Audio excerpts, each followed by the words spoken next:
My name is Allison. I'm the Programs Outreach and Youth Services Manager here at Monterey County Free Libraries. Thank you for joining me tonight for another episode of Book Chat. Tonight I'm going to be chatting with you about a book that I was really excited to see come out and couldn't wait to get my hands on, and that is called Witches Run Amok, Hocus Pocus, The Oral History, and it's put together by Shannon Carlin. And this is really great for anybody who is a fan of Hocus Pocus. If you grew up watching it on Disney Channel like I did, this gives some really interesting background information and insight into the movie, how it was put together, and what the process was like. So I'm going to read you the inside flap. In 1993, Disney's Hocus Pocus, starring Bette Midler, Sarah Jessica Parker, and Kathy and Jimmy, did not immediately find success, with box office numbers falling far below what was envisioned. Yet somehow the Halloween movie, released in the middle of the summer to little fanfare, has become an enduring and widely loved classic. 3 decades after the film's initial release, it's a yearly holiday viewing tradition in households around the world, becoming a not-so-scary rite of passage for kids and their parents, many of whom grew up watching the film about the resurrected witchy trio with their own moms and dads. Hocus Pocus is a movie that has few, if any, equals. It manages to span a generational divide, uniting boomers and zoomers and their nostalgic love for the boundary-pushing supernatural comedy that in some ways seemed a little too risque for the millennial kids it was originally intended for. So how did a movie that didn't catch an initial spark end up casting such a spell on mainstream culture? Witches Run Amok answers that question and more using interviews from the cast and the creative team behind the heartwarming Halloween staple.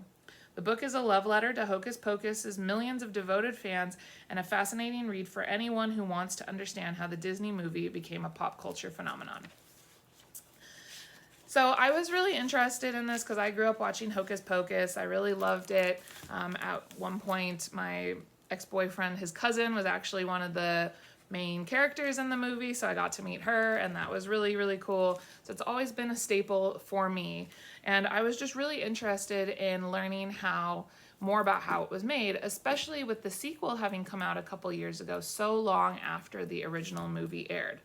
And so this book really goes into all of the details. It's put together by patching together a series of interviews as well as new content. So it reads as if everybody that is being discussed is having a conversation in the room together. The author does a really good job of piecing everything together to make it flow as if you're reading a conversation.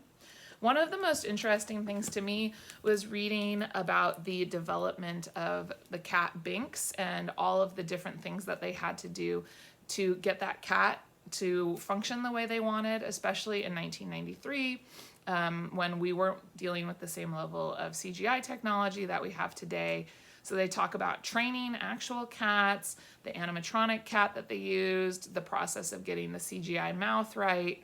And then they go in the next portion to talk about the voice actor, who was Jason Marsden, for Binks, and how they picked a different voice actor for the cat than who played the actual human version of Binks, and the dynamic there. It's just really, really interesting to really delve into the thought process behind all of the choices, as well as some of the real life things. They talk about how the person who lives in the house where Max and Danny live in the movie has to deal with people taking pictures in front of her house all the time because it is an actual house in Salem, and how they created the witch's house and made this huge sound stage that started to smell like a forest because of all the materials that they were using.